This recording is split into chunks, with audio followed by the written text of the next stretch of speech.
What's good, everybody? It's your boy Malcolm and I am back with another video, and in today's video we are going to be reviewing chapter 12 of Boruto to Blue Vortex. Let's get into it. First and foremost, I would like to offer an apology to all the people who wanted a chapter 11 review from me.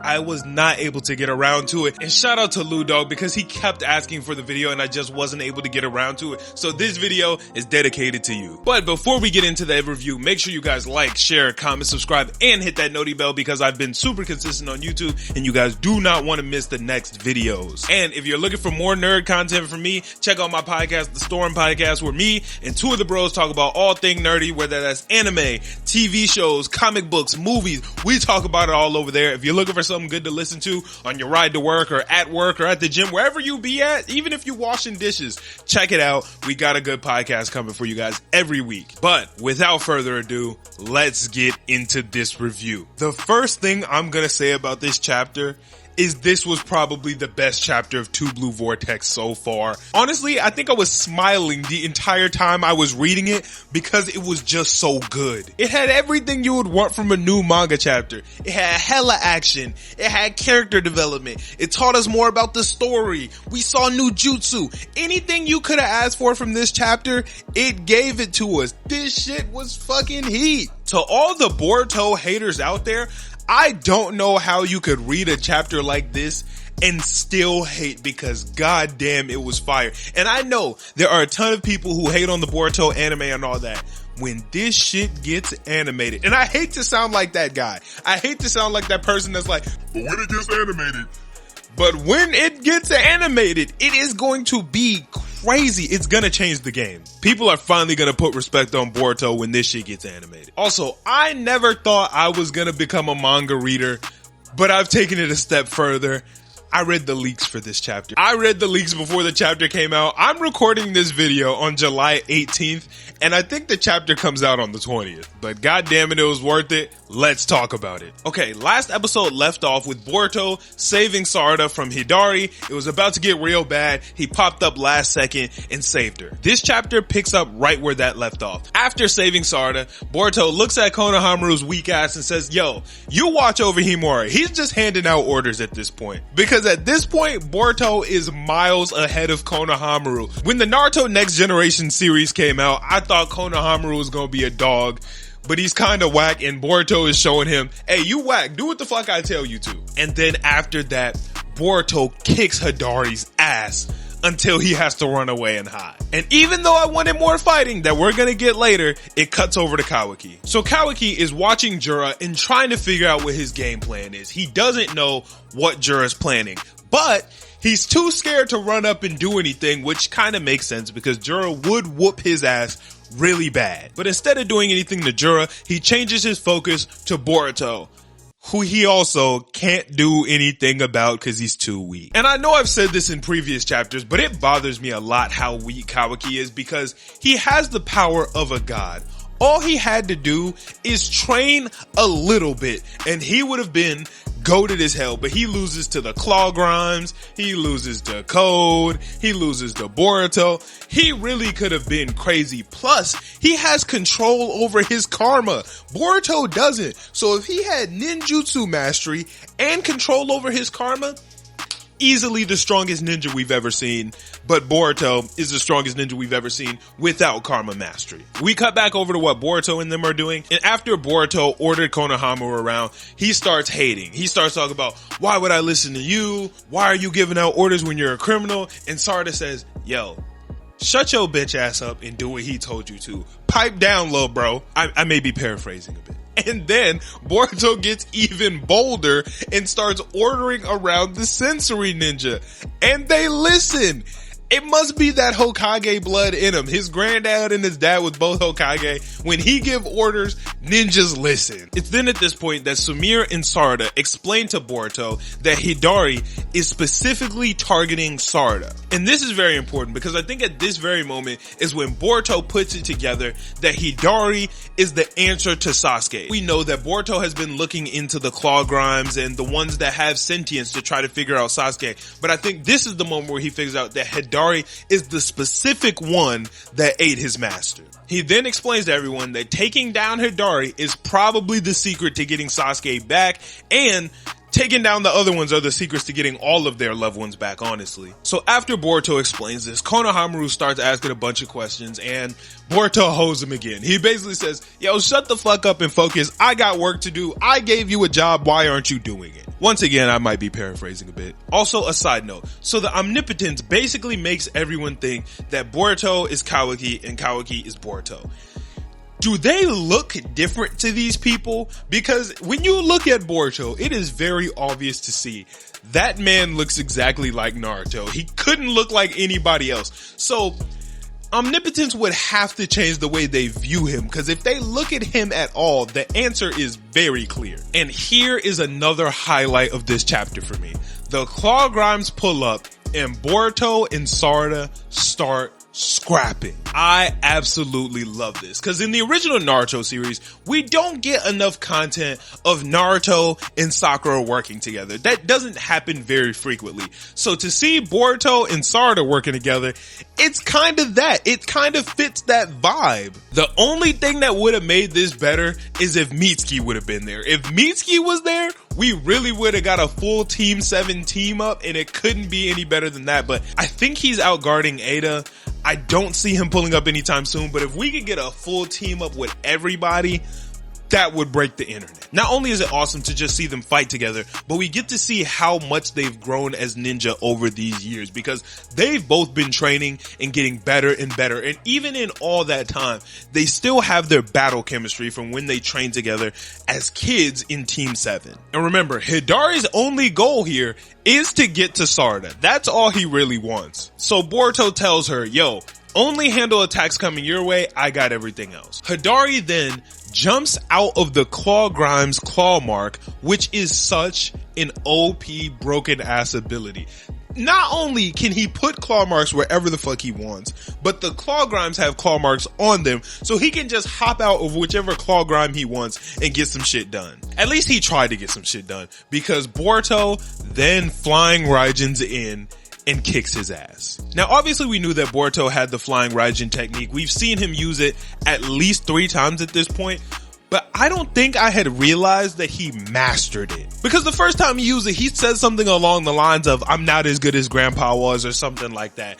But it's looking like he's just as good as his grandpa was, because he threw that shuriken, teleported there in the instant, and then Rasengan him down just like Gramps. He honestly couldn't look any more like the fourth. Y'all all know the scene where the fourth goes and Rasengan's Obito after flying Raijin in. This looked the exact same, and I was out of my chair excited. And that was a powerful ass Rasengan, because Hidari had to retreat once again. And I can't stress enough how much of a lame ass, cheating ass ability it is that he can just disappear whenever he wants to go heal, to go get better, to take some time off during a fight. This shit is so fucking lame, bro. Why can't you just sit there and take your ass whooping like a man? Well, I guess technically Hidari isn't a man, but still, running away every 5 seconds is just whack. So he goes back to heal, and we see the roots of the tree go to basically heal him. I'm a little confused by this, because I thought that they needed either Boruto or Kawaki to make the tree. It looks like they have the tree already. Maybe they just mean they need Boruto or Kawaki to complete the tree. I could be forgetting something here, but it sure as hell looked like that tree was there. At this point, it becomes pretty obvious to Boruto and everybody else that in order to win this fight, they're more or less going to have to one-shot Hidari before he has the ability to jump in some claw marks and get away and heal like a bitch. At this point, we get more Uzuheiko explanation, which I have been dying to learn more about. This might be my favorite jutsu in all of Naruto history. He explains that the Uzuheiko uses the Earth's rotation to power, which we already know. But he then tells us that the amount of power that this jutsu has is basically limitless, because it uses the actual chakra of the Earth itself. Or maybe not the Earth, I guess it's just the planet, I don't know. So here's the thing. This jutsu is OP as fuck. It may be the strongest jutsu we have ever seen. So I am very glad that they added a way to balance it out so he can't just use it whenever he wants on whoever he wants. He has to have both of his feet planted on the ground and gather up the energy. Kind of similar to how when you're doing Sage mode, you need to have someone gathering up natural energy. It's basically like that. Which then makes me wonder, could he use this jutsu similarly to how Naruto uses Sage mode? Naruto makes a shadow clone and has it gather up nature energy in order to keep his Sage mode going. Could Boruto make a shadow clone, have one of the shadow clones get the chakra of the planet, and then use the Uzuheiko Rasengan without having to pause or take any breaks? I can't see too many reasons why that wouldn't work. But I feel like there has to be a reason why that wouldn't work, or Boruto probably would have did it. We know Boruto's a super genius, so if I just came up with that in 2 seconds, Boruto could have came up with that in the 4 years he's been training. So I'm sure there's some reason why he can't. Now, while Boruto charges, Hidari pops up and tries to snake them like a bitch, but Konohamaru finally has his moment this episode. He basically screams, "I am not a hoe," and uses a Rasengan barricade. And I've never heard of a Rasengan barricade before, but this jutsu looked fucking fire. I like how Rasengan started off as this unattainable jutsu that no one can do, but now we have all these different variations of it that are all OP as fuck, but can do different things. Like there's the Uzuheiko,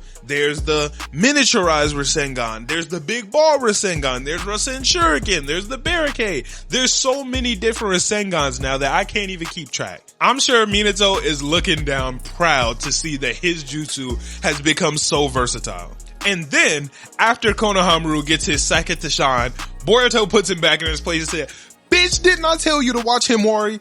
And not too many seconds later, Hidari peekaboos out of the ground and grabs Sarada. At this point, I thought Boruto was gonna have to find a way to save her again, whether that was gonna be flying Raijining in or doing whatever. I didn't know how he was gonna save her, but I thought he was gonna have to pull up.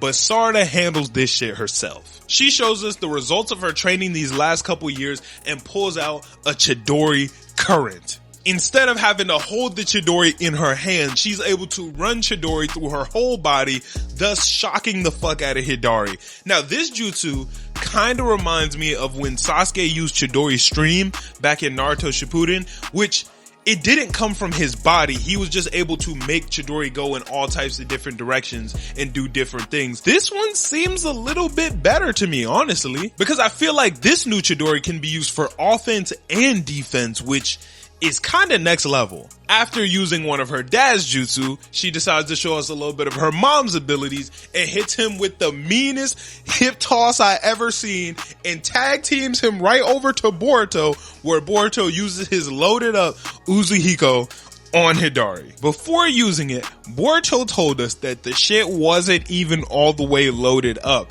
and it caused massive damage. Honestly, I am terrified to see what this shit would look like if it was fully loaded up.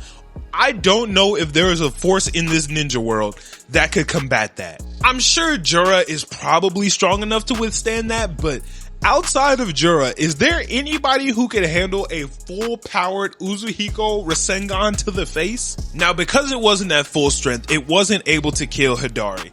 And I thought he was going to fall into one of those claw marks again and get away like a hoe like he keeps doing. But speaking of hoes, Kawaki pulls up at the last second and finishes the job. Now I know we've all been playing video games before where you spend all your time doing all this hard work getting the job done, whether that's shooting somebody down or doing whatever you gotta do, and your friend pulls up at the last moment and steals your kill. You don't even get that kill on your stat counter because he just snatched it off of you and you end up with an assist. That's basically what happened here, because Kawaki didn't do no goddamn work to beat this man, but he pulled up and claimed the victory.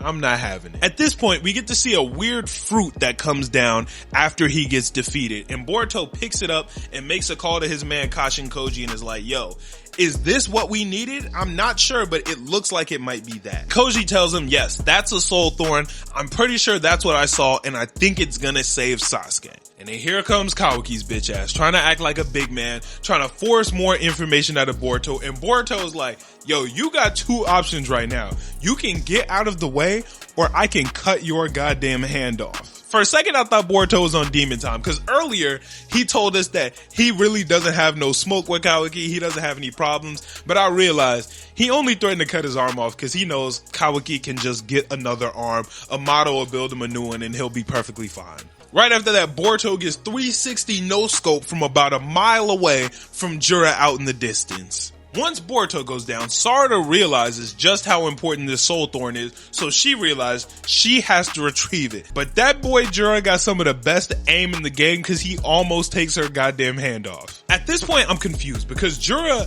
lifts up the soul thorn and summons it to himself, and I have no idea how he did so. Looking at Jura, you can see his eyes, so I'm assuming that maybe he used like the almighty push, universal pull to like bring it back. I don't really know how he did it. Maybe he was able to just summon it back because it's also a part of him. I don't really know, but somehow he brings it back to him and decides, fuck that chakra fruit. I have Kawaki. I think I'm just gonna have to kill Boruto because he's too much of a nuisance and he's too OP. And if I don't kill him, these plans are gonna get foiled. And to that I say, Jura, I beg you to fucking try. That boy Boruto is a goddamn demon and he cannot be stopped, not even by you. And that's pretty much the end of the chapter. Honestly, this is the best chapter we've had by far. Seeing just how much Boruto and Sarada have grown is so amazing because there was a time skip in between, but they weren't just sitting on their asses. They were getting better and they were getting stronger, whether that's Uzuheiko or Chidori Stream or building up Taijutsu or flying Raijin. They have improved miles of where they were before. And it's sad because Kawaki's still doing the same old tricks. He's leaning on his scientific ninja tool arm. He's only using his karma powers. He should have been training and learning ninjutsu. We know that he's learned some before, back when he was training with Naruto. He should have kept going. He should have kept learning more ninjutsu and getting stronger, but instead he just kind of got left behind and is starting to become a little bit of a non-threat. Like, I do feel like he's probably still stronger than most of the ninja just based off of the fact that he has a karma, but I don't know how much longer he's gonna be at the top of the game if Mitsuki and Sarada and even people like Shikadai and Chocho and Inojin, they're all getting stronger and he's not. So I'm gonna need him to lock in or else he's gonna get left behind. The only thing I feel like this chapter was missing was a little Mitsuki action. If we could have got Team 7 back together, it would have been perfection. Now granted, Mitsuki does still kind of want to kill Boruto, so that's a small issue we got going, but I think they'll be able to fix that next time they link up. Boruto has kind of gotten in Mitsuki's head about him being his moon. Also, it seems like a lot of people are starting to trust Boruto. Obviously, the omnipotence is still going on, so they're still wary of him, and their memories say he's bad, but his actions are showing that he's on our side. Even though Konohamaru and everybody else is skeptical, they're like, yo, these are the enemies. Boruto is helping us fight the enemies. We can't really just smoke Boruto right now. One, y'all wouldn't be able to if you tried, but there's also no point because the enemy of my enemy is my friend. That's kind of the same reason why I feel like Kawaki hasn't tried to box up with Boruto, because one, he would get his ass beat, and two, he's helping me right now. Maybe in the next couple of chapters, Boruto might even be able to stay in the village again, which probably won't happen. And I kind of want to see him go back to Kashin Koji and learn a little bit more about what's going on over there. But I could see him potentially staying in the village again coming soon. And my last question for this chapter, which I don't know if anybody can answer, but where is Nue? Sumire is in the episode and everybody was boxing. Where the fuck was Nue? You know, that little beast that she has that helps fight. I feel like he should be here. I don't know, maybe she got rid of him, or maybe she trained in ninjutsu and doesn't need him anymore. I'm not sure.